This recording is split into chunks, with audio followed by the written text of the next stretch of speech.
We have this Shabbos, this Sunday, and next Sunday before Chanukah. The Sunday after that already will be in the middle of Chanukah. So we have just today and next Sunday to prepare for Chanukah. And I want to begin to talk a little bit about Chanukah. We finish the introductory area, so maybe we'll go into the Baal Shem Tov as we normally do. But first, an idea. There's a halacha in Hilchos Chanukah that a ani, a poor person, and in those days, when they meant poor, they meant really poor. They didn't have bank accounts in those days, and they didn't have all the means of a wealth that a person can have today, various investments in different areas which bring a person income. No mutual funds. They didn't have government subsidies, Bituach Leumi, or Social Security, whatever you want to call it. So when a person was poor in those days, he was poor. That means he had mamish nothing. A person like that, who's mamish poor, and comes Chanukah, and he has to light Neros Chanukah, and here is an extra expense that doesn't come during the year. During the year, he has Ner Shabbos. But now he has to have Ner Chanukah in addition to Ner Shabbos. Does he have enough money for Ner Chanukah? A poor person in those days. So buying an etrog and a lulav also. Excuse me? Buying an etrog and a lulav. Well, that's one thing at a time. It's the thinking of a Chanukah. He looks around, he says, I don't have the money for it. I don't have. What am I going to do? Chazal say, how many layers of clothing do you have? You have underwear, you have shirt, jackets. Chazal say, it's so important that you have to sell one of your layers of clothing so you should be able to light Ner Chanukah. It's all he has. He doesn't have investments, he doesn't have bank accounts, he has the clothes on his back, that's it he has. Take off one of your layers of clothing, mochek suso, and buy oil or whatever you're going to use for Ner Chanukah. Now you don't have to buy for 8 candles, but for the minimum, for at least 1 candle a night, you're mechuyev to sell your clothing for that mitzvah. That's amazing. That's absolutely amazing. Ad kadei kach. Why? What's behind it? I have to sell my clothing? That's all I have in the world, is my clothing. I don't have any other form of income. That's all I have. I go out and I work a little bit for the day, and I make some money for today. Tomorrow I have to work in there for the next day. I have to sell my clothing, and it's winter time. Chanukah comes out in the winter. Let's think for a moment, Rabbi say. Let's think for a moment. Why is he doing it? Because to light candles is a mitzvah of Persumi Nisa. It's a mitzvah to be mafarsim the nes. A mitzvah you have to publicize. You have to make a video of it. Social media. You got to make it big. You got to make it expansive. Everyone's got to talk about it. And I'm going to tell you a nace that I just heard from a person on October 7th that happened with him. In a minute afterwards. But let's get to the idea. Why is it so? Why is it so? Why is there such a big mitzvah from Farsim Nes?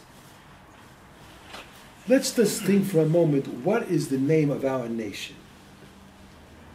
What is the name of our nation? We're called Jews. That's only English. But what's the Hebrew name?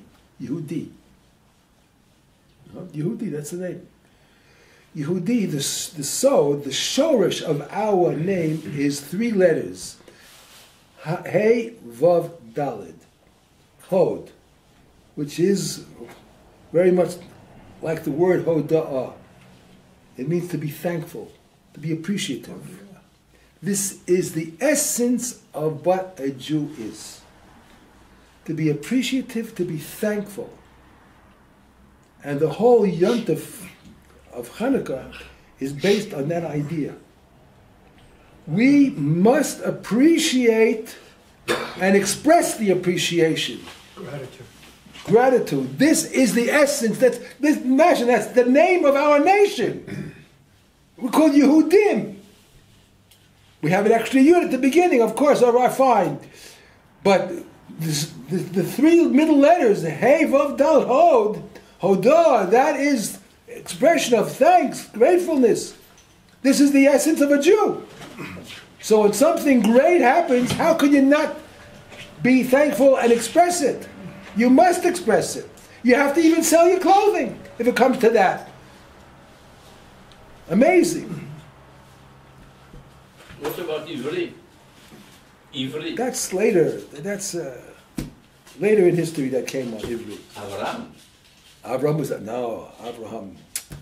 Avraham was Aleph. With an Aleph. You mean Avraham HaIvri? Maybe not. But the name of the nation is Yehudi. Yehudi.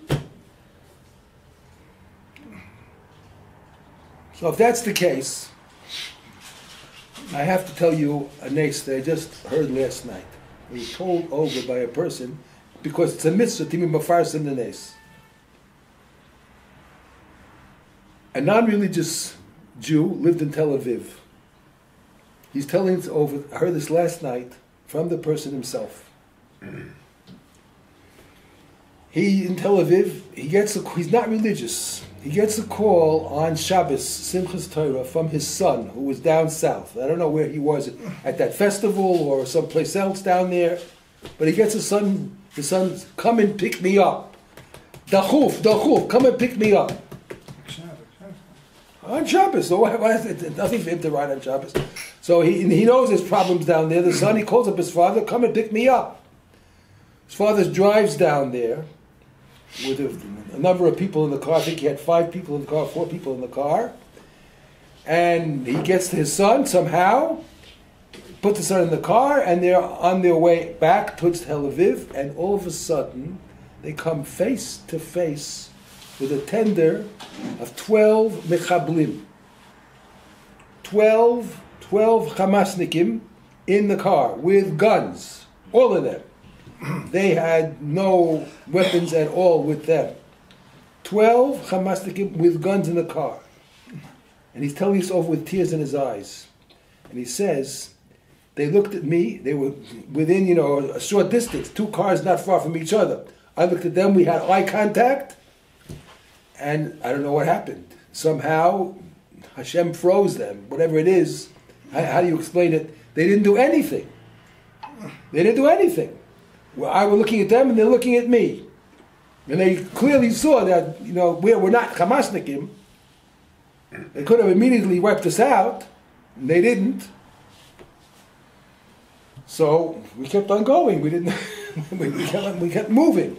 And on the way back towards Tel Aviv, there was a soldier on the road who's on his way to his base in the south, going the other direction.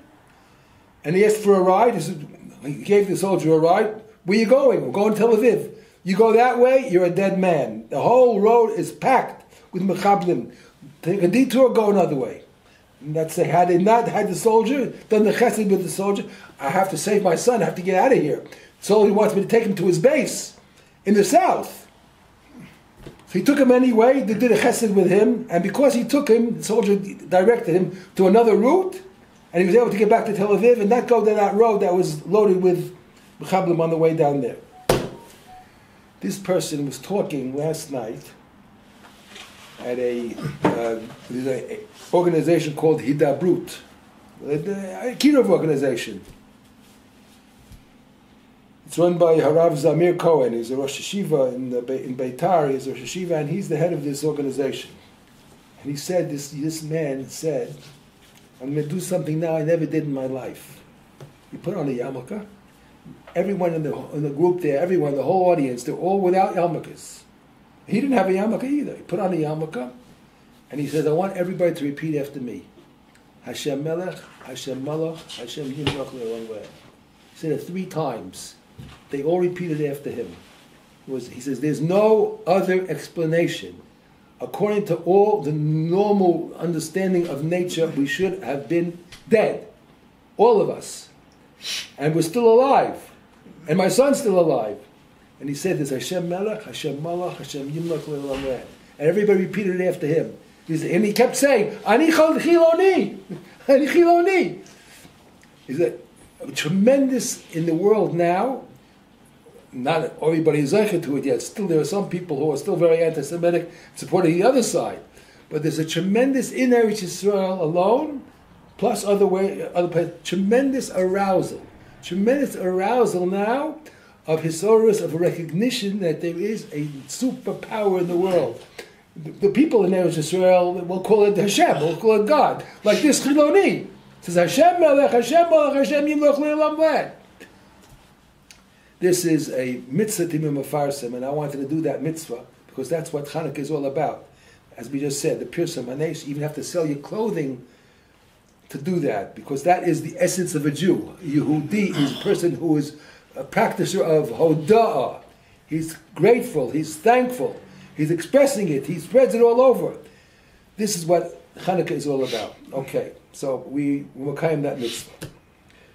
Now there's a couple of other things. I asked Chaim to go to the office to bring some paper. And I want to give you some, if you pass it out, a piece of paper for everybody. Please write these things down. I'm going to give you now a couple of eitzes. This is a period of what we call din in the world. The midas hadin is what we call stretched out and very operational. The midah of din. It's something which is very, very dangerous. The times right now are very dangerous all over the world. Not only here. All over the world, Jewish institutions have guards.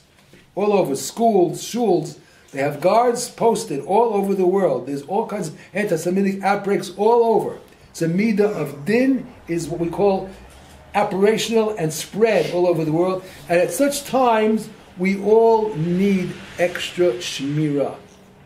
So I'm going to give you a couple of simple eitzes, which I want you to write them down if you want to write it down. So it's up to you, but I gave you the opportunity. Yeah. A pen? You need a pen. Okay. Here's a pen.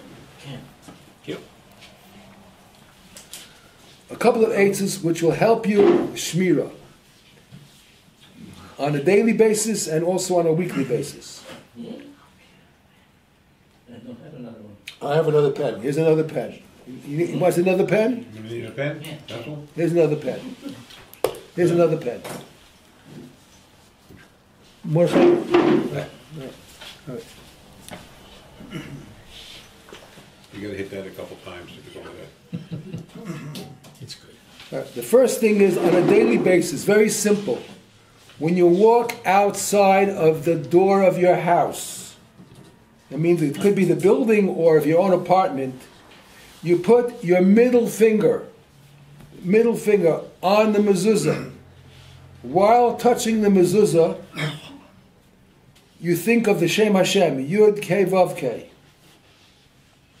And then you say the following, Adonai Yishmar Tseisi Uvoi Me'atov Yad Olam. Hashem Yitzvot Tseisi Uvoi Me'atov Yad Olam. Hashem will protect me, going and coming. Me'atov Yad Olam. With your finger on the mezuzah, on the shin of the Shaddai. Adonai Yishmor Tseisiv Uvoi Me'atov Yad Olam. English is okay to say? So, of course. Then you say, El Shaddai Yevorachosi V'yiten li Rachamim. El Shaddai, and when you're touching the Shaddai, when you're saying that, El Shaddai Yevorachosi V'yiten li Rachamim. This is a shmirah for the entire time that you're walking out in the street. At that time, until you come back.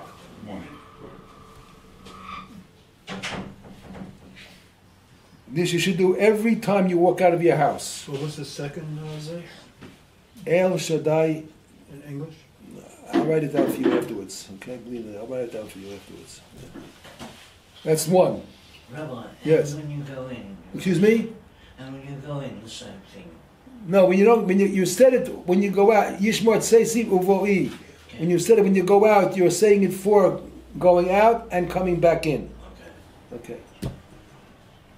That's number one. Number two, the Arizal said, always, the pasuk which we say before davening, Shivisi Hashem L'negdi Samid. Now, what that word means the following: Shivisi Hashem L'negdi Samid. The Hashem there is Yud Hey Vav Hey. The Arizal said, when I say that, I, in my mind, think of the Shem Hashem. I visualize the letters Yud Hey Vav Hey opposite me. Shivisi Hashem L'negdi. It's opposite me. Tamid. I'm always visualizing the Shem Hashem. That is to say, the Shem Hashem is shining its energies on me. It's protecting me. Shivisi Hashem L'negdi Tamid. That means when you walk in the street, you have this constant shield of the Shem Hashem protecting you at the moment. Besides what you already said at the door of your house, you have it while walking in the street. Shivisi Hashem L'negdi Samid. Think of the Shem, the Yud Hey Vav Hey, the letters of Yud Hey Vav Hey opposite you, and they are escorting you as you're walking in the street.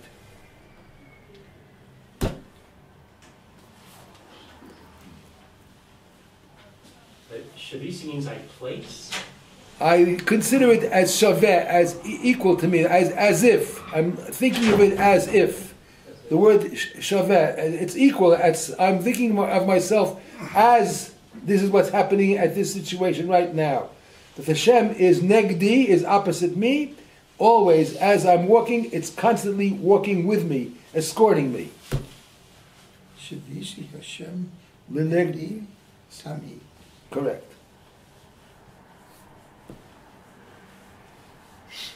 The next one is a little bit more difficult. It's something you should learn by heart. I mean, if you don't know it, you should know it. There are 3 psukim which a person should actually say when he goes into the Beis HaKnesses. Adonai tzvos imonu mizgav lanu Elohei al-kavsela. Adonai tzvos asher adam b'teach bach. Adonai hoshia hamelech yanenu v'yam kareinu. Those 3 psukim are connected Avraham, Yitzchak, and Yaakov. Adonai tzvos imonu mizgav lanu Elohei al-kavsela. Again, another kind of a pasuk for protection. Hashem tzvos imonu mizgav lanu. He is our protector, our surrounder. He's lifting us above. That's for Avraham. The second pasuk, that's for Yitzchak. And the last pasuk, for Yaakov. Those 3 psukim are inviting the avos, so to speak, also to add more protection. And I'm saying this now at this time of the year because in the world there is a general attitude of midas hadin, which is now operational, and we need protection personally. And if you want, it's better even to think of these psukim that they should also be for the rest of Klal Yisrael and for our soldiers, wherever they are, up in north or in the south, wherever they are. They also mean you can add that I want these psukim to be a protection for them too. Which was the one of Yitzchak? Excuse me? The one of Yitzchak? Avraham, Yitzchak, Yaakov. No, what is the second? Hashem tzvos imonim is gav lanu is Avraham. Hashem. Yes. Hashia melech yanenu v'yam kareinu. Is No, Yaakov. that's Yaakov. Again, Anoy tzvos imonim is gav lanu. Anoy tzvos asher eda b'teach bach. Are they in the siddur somewhere? Yes, of course they are. They're all over the place. Look in the siddur. In the siddur, I don't know which siddur you use, but many siddurim. Yeah, it'll probably be there. Look, and when you're coming into shul, you might find it there. I don't remember now exactly where you'll find it, but it's in many places in the siddur. Many places. So it protects the forefathers, should protect us. Not correct.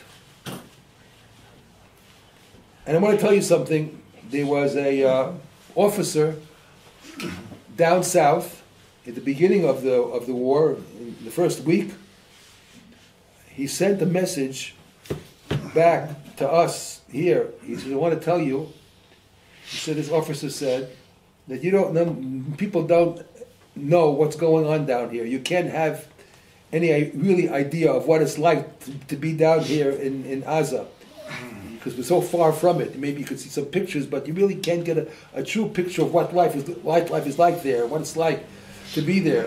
And he said, you should know the most dangerous time is the time in the middle of the night, not by day. In the middle of the night is the most dangerous time. That's when many of the operations are carried out. And that's the most dangerous time. And especially between 2 and 5 in the morning. And he begged and he asked people to say Tehillim and to learn Torah during this period. I told it over to somebody in Shul a few weeks ago when it came. He gets up every single night at 2 o'clock in the morning, and he says a whole sefer of Tehillim. He says it's very, very powerful. This is the time, in the middle of the night, before Alos HaShachar. This is a very big time of chesed, a very big time of hashpa'ah, a time when you can really make a big influence. So he says it every single night. He says Tehillim during that period, the time between 2 and 5 in the morning. Then he goes back to sleep. So this officer down south asked that we should be soldiers with him. They're soldiers out on the field, but we have to be soldiers here also. We have to provide them the spiritual background that they need. It's not enough to have the physical war. Without the spiritual war, we can't win the physical war either. You know the famous story of Yaakov, who went back for the Pachim Ketanim. He was on his way back to meet Esav. Yaakov went to meet Esav, and he realized that he forgot some utensils back there, so he left his high camp and he went back to get them, and all of a sudden somebody comes and he's fighting with him. He gets in the middle of the night, in the middle of a fight. Chazal tell us, what do you mean in the middle of the night all of a sudden the fight? Who is this person? This person, Chazal tell us, and Rashi says it on the spot, Malach shel Esav. Malach shel Esav. Yaakov is going back, he's leaving Lavan. He's going with his entire family, with his entire entourage of people, all the children, everything. He's going back to meet Esav.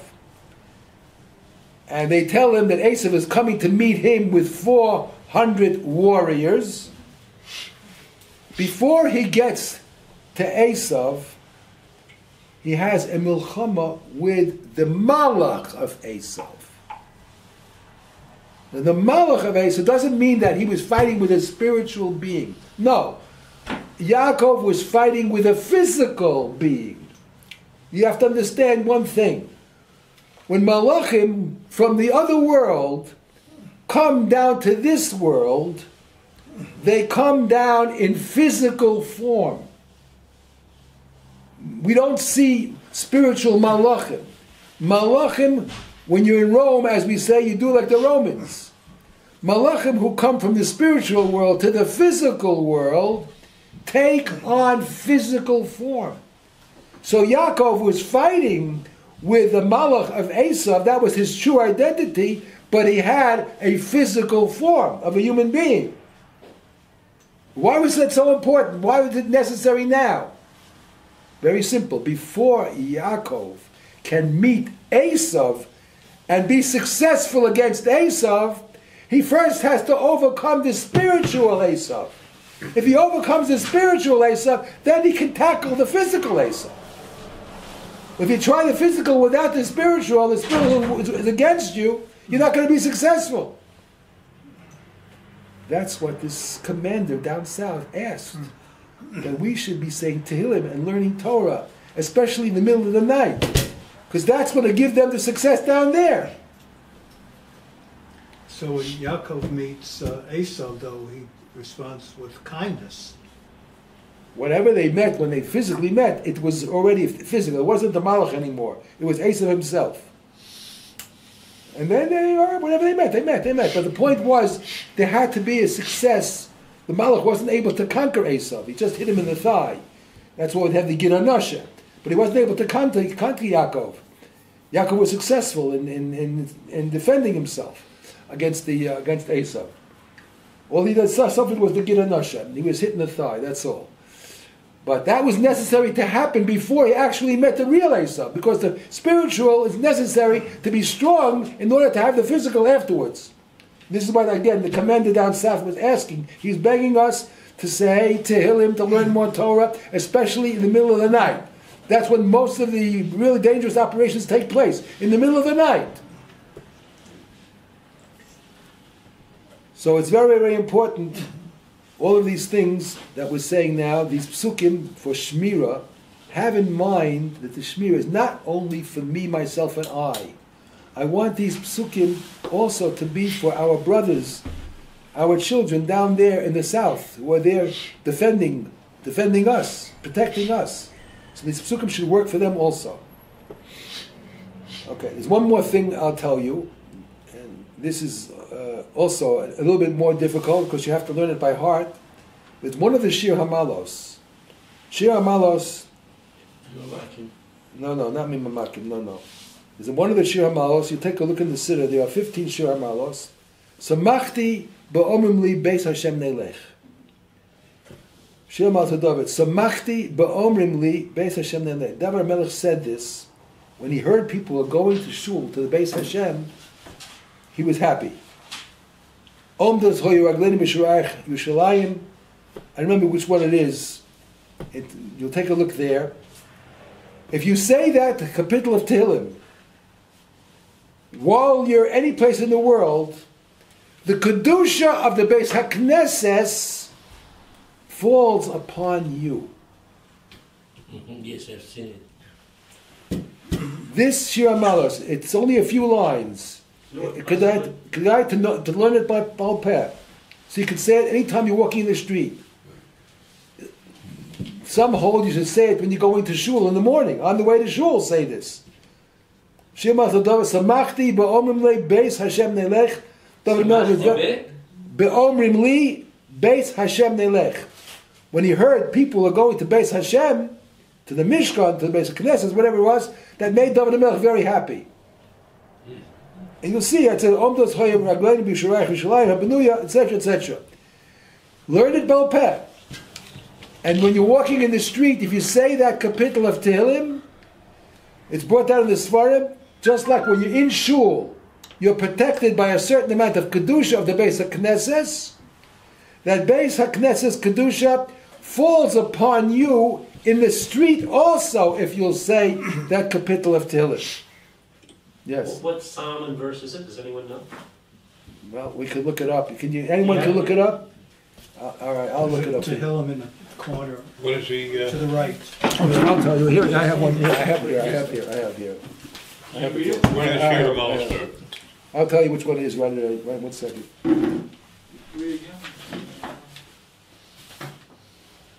Kuf Chav Beis, 122. 122, and it's one verse or something? Or No, it's 5 or 6. whole 122? It's altogether. It's a short one. It's not long. It's 9 short psukim. Okay, all of 122. 122. You say that when you walk. If you have it small, till you carry it with you and look at it while you're walking the street, fine. But it's easy to memorize it. It's not so difficult. And if you say that while walking in the street, the kedusha of the Beis HaKnesses falls upon you and protects you. As you realize, in many of the yeshuvim down south, it was reported, many of the yeshuvim, even though they came in and they destroyed the yeshuv, the Beis HaKnesses was unharmed. The yeshuv that they destroyed, the Hamasnikim Yimach Shemam down there, they always somehow just skipped over the Beis HaKnesses. The Beis HaKnesses was protected. It wasn't touched. So there's a special kedusha of the Beis HaKnesses. You say this capital of Tehillim, the kedusha of the Beis HaKnesses falls upon you, and you have an extra protection, aside from the other things that you already have done. So these are very, very important in these times. Remember, in Kislev, there's this war going on between the Syrian Greeks and Klal Yisrael in Eretz Yisrael. And on Chaf Hey, the Kislev, we celebrated by conquering Yerushalayim. Do not think that the war ended. The war continued, the historians say, even after Chav Hei Kislev, in the rest of Eretz Yisrael. But Yerushalayim was captured, and we had the ability to go into the base of Mikdash and to light the menorah.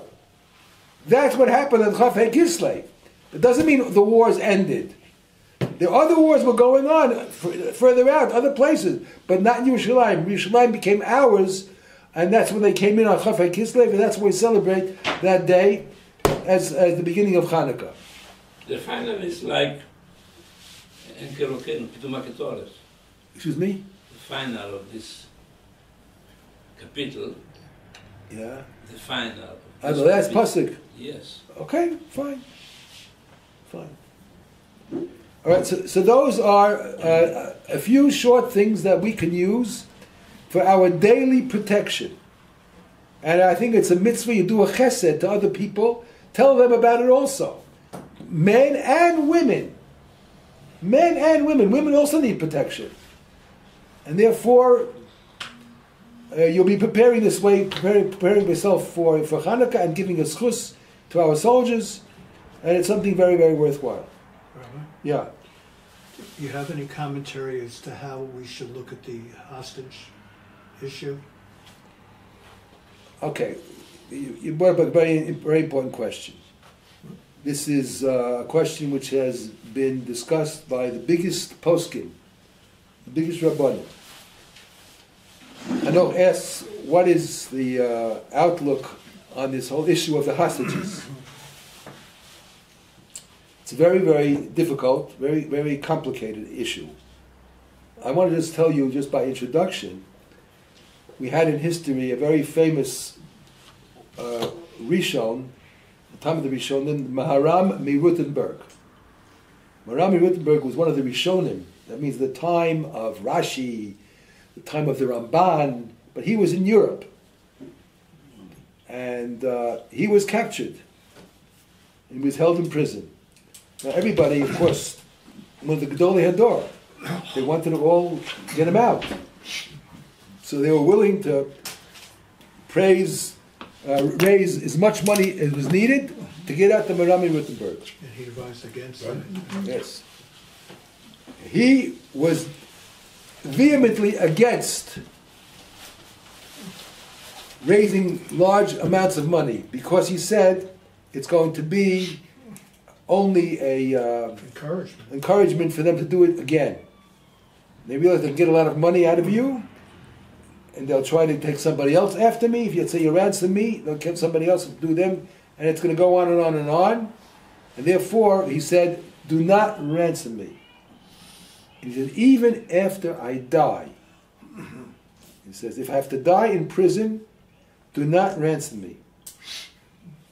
This is what he said. He's willing to sacrifice his own life for the tzibur. There was one man who couldn't take it. He couldn't take it. Such a tzaddik, to leave him there. He raised money, or whatever it is, had his own money, and he did ransom the body, and shortly after, he himself was nifter. He went against the psak of the Maharam Mirutenberg. So, here is a very, very, very, very basic question.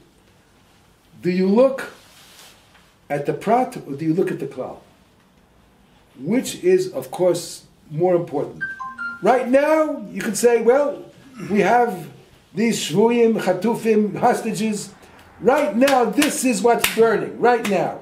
What's going to happen afterwards? We're going to release these Hamasnikim who were trying to kill us before, and they're going to go back, and they're going to try to kill us again. What's going to be later on? Do we look at that, or do we look at right now, we have these hostages to redeem and to get them out of there? Is that more important? Or we look at the cloud?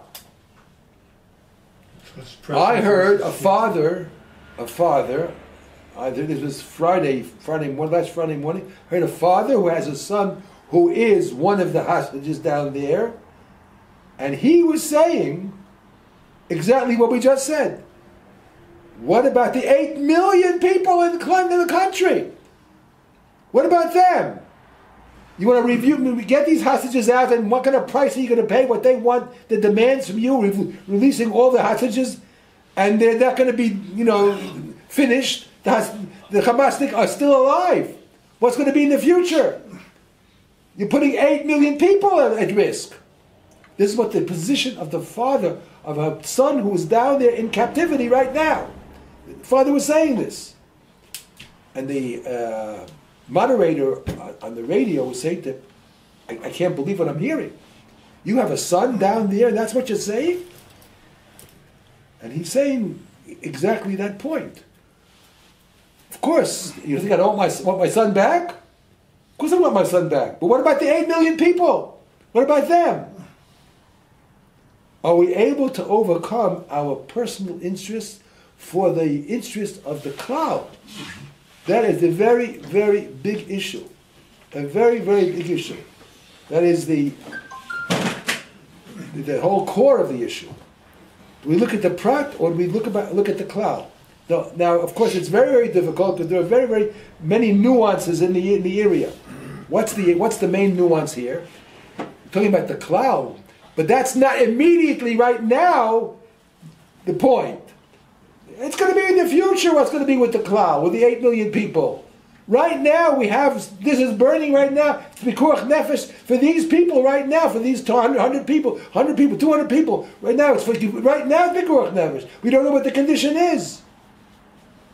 And there are babies there, there are elderly people there. We have to get them out. So that seems to be the deciding factor. Even though it's a prat against the klal, and the klal is much more important than the prat. But that klal problem is something which is in the future. It's not certain. It's not absolutely certain right now. Right now, what is certainly a sakana is the life of these shvuyim, of these hostages, and we have to save their life. That's a present, right now, pikuach nefesh. And therefore we must put our emphasis on getting them out, even though we're going to release these hostages and they're going to go back to try to kill us again. In the future, it's in the future. Who knows what can be in the future? Right now we know this is an immediate sakana, and therefore we have to try to get them out. Yeah, after Shalit, almost 600 Jews were killed by the former prisoners. What about Din and Hamor? What do you mean? We went there, we killed them all.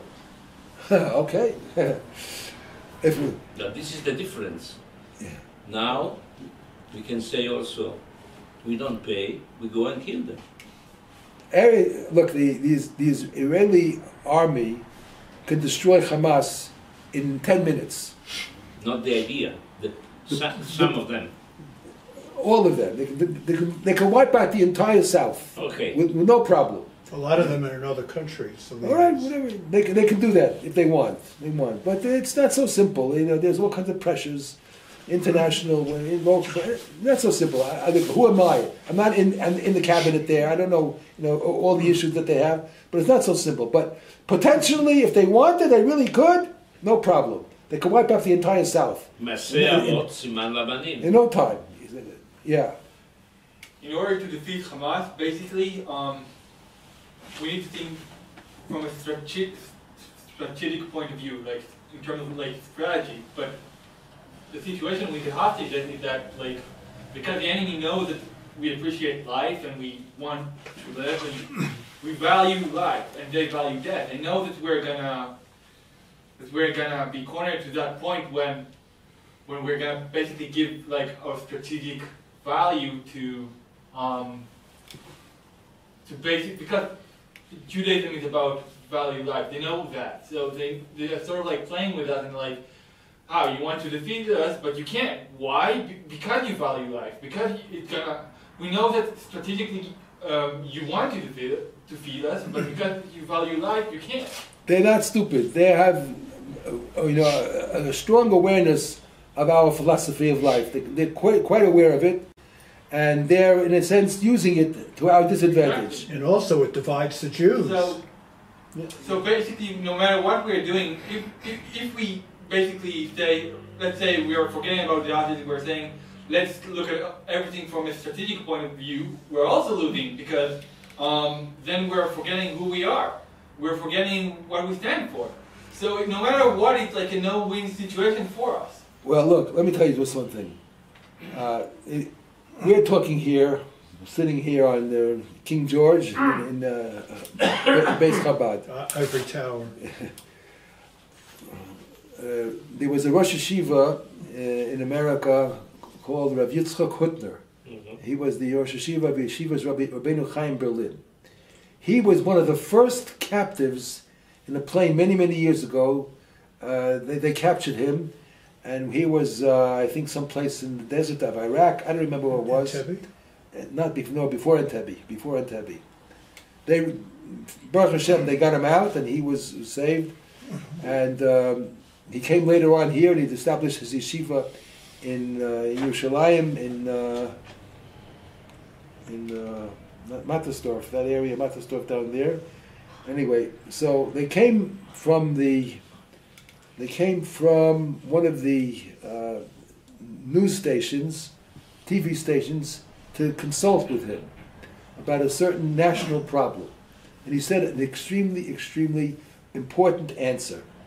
They asked him, what do you advise to be done about a certain problem that was current at that time in Eretz Yisrael? So he said a very important answer. To give an answer which is correct, when it comes to a national issue, you have to have siyata d'shmaya. You cannot, on your own mind, say that you're going to decide something which is of national importance to millions of people. Who are you to make such a decision? You only can make such a decision and be correct. In Hashemayim, they'll give you the idea to say what to say. You're coming to ask me. He was only a rabbi in Mattersdorf, and he wasn't in the cabinet or wasn't in the government. So if I give you an answer now, I won't have the siyata d'shmaya to give you the correct answer. So why are you bothering asking me? That is a very important outlook. No. And you want to make an important decision and a right decision, you have to have the siyata d'shmaya to do it. Chazal tell us, Leiv Melech Biyad Hashem. Very important idea. All the heads of governments, wherever they are, all over the world, whether it's Britain, whether it's Holland, whether it's Germany, whether it's Eretz Yisrael, wherever it is, the heads of the government may think that their decision is what is going to be vital. Their decision. Lev Melech B'Yad Hashem. Leiv Melech B'Yad Hashem. Rabbi, but you said... One minute. They have to realize that although it may in their mind seem that way, that we're coming together, we have a cabinet, we have an advisory group, and we're going to come to the decision.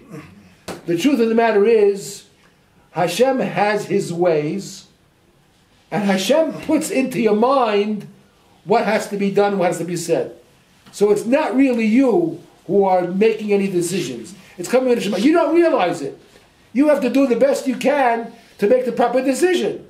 But you have to realize that this, once it comes to a national, international issue, these are things which are so important that Hashem doesn't leave it up to a person. Hashem puts into the minds of people what they have to do, what they have to say. So that is exactly the same thing that Rav Hutner was saying too. You're coming to ask me a question, you're coming just to ask my opinion. Like they do on all the social media, all the news, all the stations. What do you think? What do you think? What do you think? What do you think?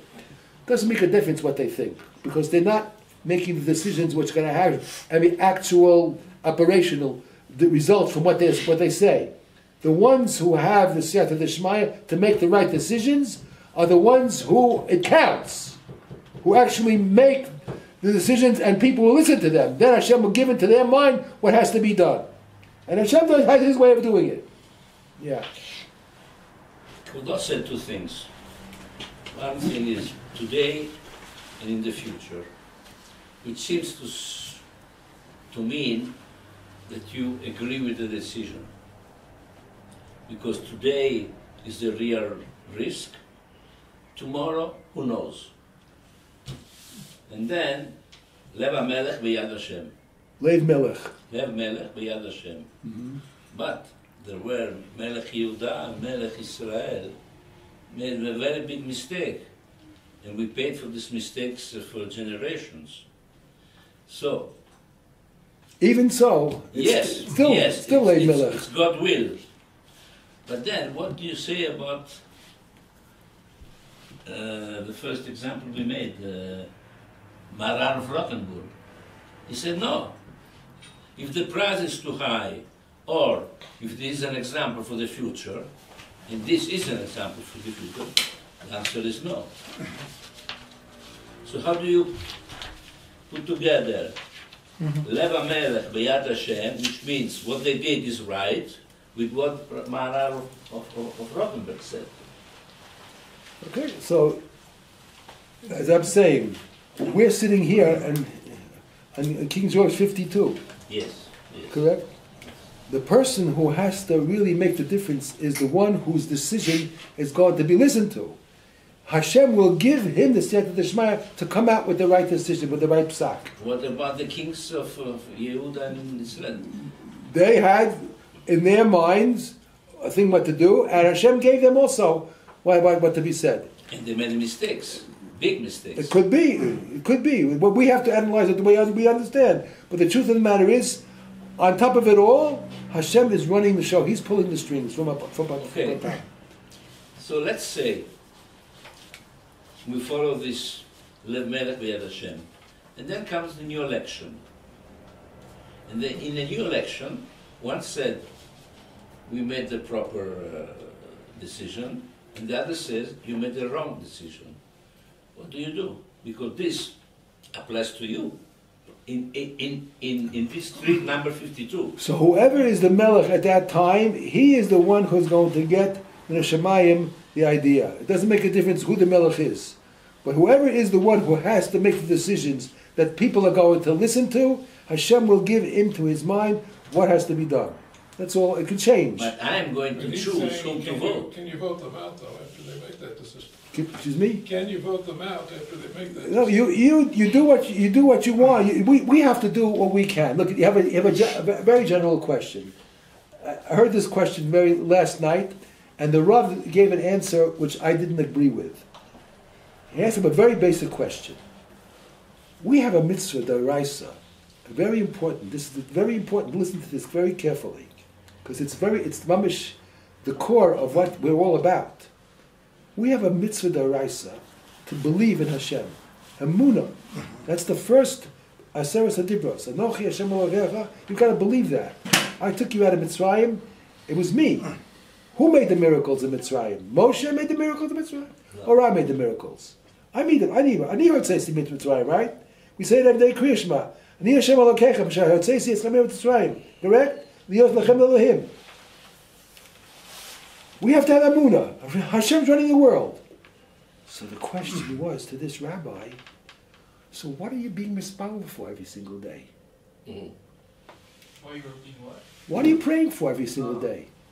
Hashem runs the world the way he understands it, and he's beyond our calculations. We can't possibly come to an understanding of Hashem. Hashem created all the trillions of stars, all the galaxies. He's running everything. I'm asking for parnasa, for shalema. What am I asking these questions for? Whatever Hashem gives me, he decided. That's it. I have to be happy. I have to have emunah. What am I asking for? What do we mean? What is that? We don't believe all of a sudden? We can make changes by our tefillas. How can it be such a thing? How can it be such a thing? You know what the rabbi said? I was astounded. He's a very well-known rabbi. The rabbi answered, you have to have emunah 365 days of the year, always except when you're davening. Davening, you don't have to have any emunah. Then you can ask what you want. The mitzvah of emunah doesn't apply during davening. I couldn't believe it. How can a rabbi say such a thing? When you're davening, you don't have emunah?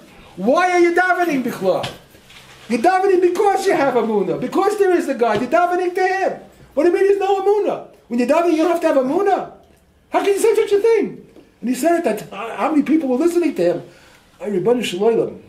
How can you say such a thing? When you're davening, the mitzvah of emunah doesn't apply. You don't have to accept anything. You can ask for changes. You can ask for a fool, you can ask for panosa, lamashinim, whatever you want to ask, shmakolam, ask whatever you want. Now it's no amunah. Now you really do what you want. How could you say such a thing? What could I do? He said it. I wasn't there to protest. I wouldn't want to be mavayashim and barabim and say such a thing. I said, this can't be such a thing. Can't be such a thing. That's not an answer. That's not an answer. What is the answer?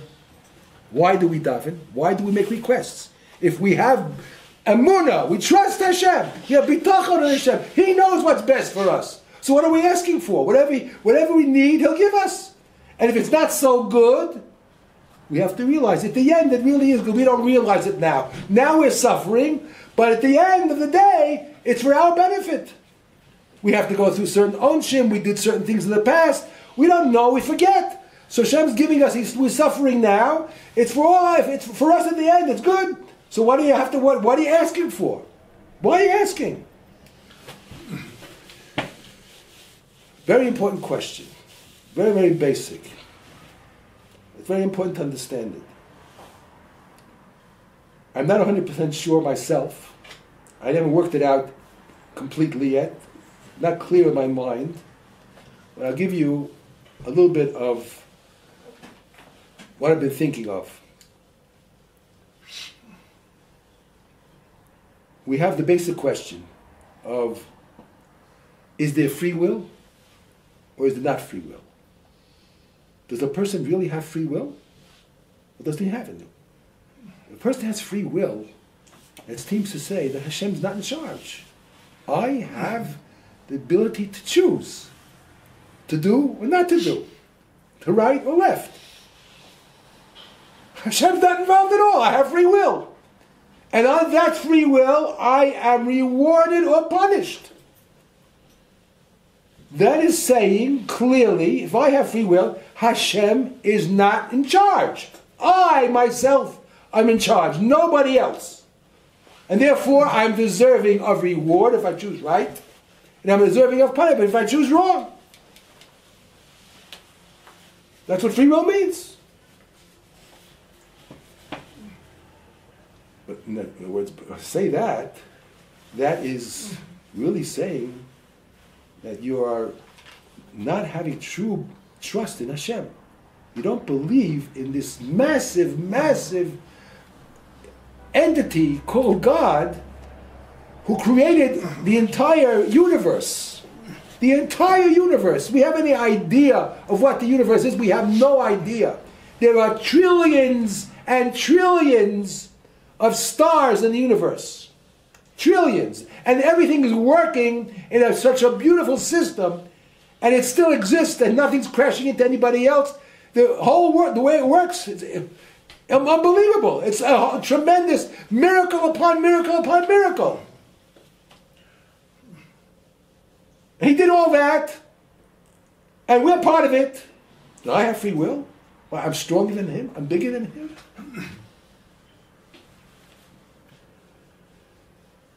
I think the true answer is, it's very difficult. It's a very thin line, but I think this is the only true answer. It all depends on where you're standing. I'll give you an example. You get a driver's license in Eretz Israel. In America, you have a driver's license. So you get a driver's license, get into the car, and you drive. On which side of the street do you drive? On the right side. On the left side, a car is coming in the opposite direction, going this way, and I'm going that way. That is the law of the world in general. That's the law. That's my driver's license. It allows me to drive that way. That's fine. But I wanted to go for a visit to England.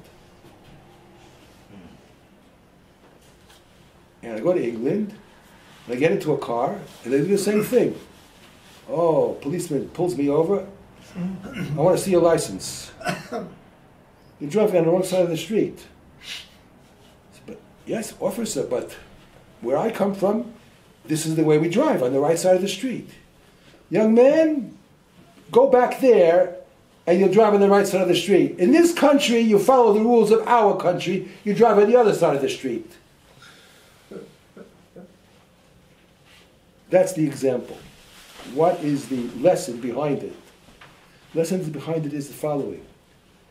When you're down here, in this world, this physical world, you're driving on one side of the street, and you have Bechira.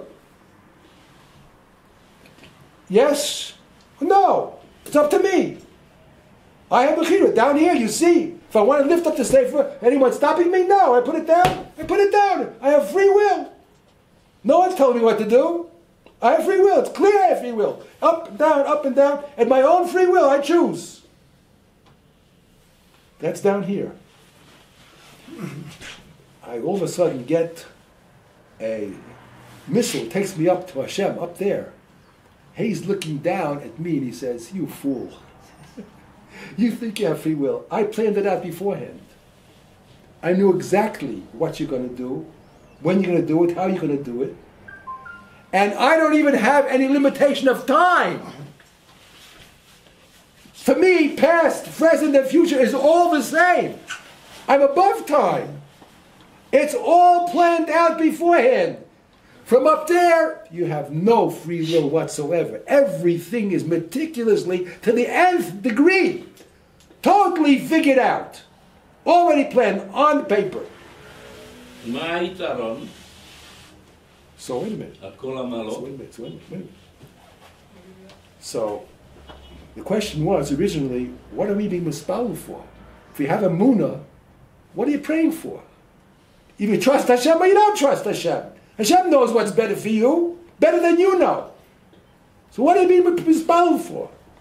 The answer is Hashem understands, and He planned it out that way, that you're going to be down here and your mind is going to be limited. You're not going to be able to think like Hashem thinks. So in this world, He allows and expects, not only He expects, and it's a mitzvah to be mispalel. He gave us one of the mitzvah of tefillah. And He wants us to ask Him for questions, for our needs. He wants that. And it's not at all a contradiction to the truth. But truth is relative. There's a truth of this world, and there's a truth in the upper worlds. And that truth is the real truth, emes la'amito, you want to call it. Here we're in a truth which is called a relative truth. It's not emes la'amito, the truth of truth, that's up there. But it's not for us. So in this world, we do have free will. We get reward and punishment based on that free will, and therefore we can make requests, and things happen here according to the rules of this world. Like we're driving in one place according to the rules of that place. When you go someplace else, you use different rules. It's different rules, that's all. It doesn't apply. But in this world, it does apply, and therefore that's the way we have to live. And therefore we're allowed to ask questions, and we have to make bakashos, and we could give answers to our questions also. It's all based on the way Hashem created the whole thing. It's a dual system. The system up there and the system there. I think that's the true answer to the question. Not like this rabbi said, when you're davening, there's no emunah. How can you say such a thing? He said it in public. It's a terrible thing to say such a thing. There's no emunah when you're davening. No emunah. There's certainly emunah, but you have to realize that there are two levels of existence. And we live on a lower level of existence where we have a relative truth. We have to try to keep to that as much as possible. And then Hashem has His way of running it. But when you get up there, you look at it as He sees it. It's another story. But while we're down here, we have to live and do as it says in the Torah. Do what's right, do what's good. That's the way we have to live. If you make mistakes, you have to pay for it too. Yeah. Maybe what the rabbi was thinking is that there are a lot of non-religious people that they do pray if there's like danger or if something is happening. So maybe what the rabbi meant, I don't know what he meant, I'm just guessing, I'm thinking. I don't know. Those people will usually, their instinct will be to pray. They don't know why this, why that, and and it's not really, maybe he meant like emunah in the sense of like being religious or something. I don't know. That's what I heard. I told you what I heard, and I gave you my whole humble opinion of what I think the true answer is. We'll stop over here today, Rabbi Side.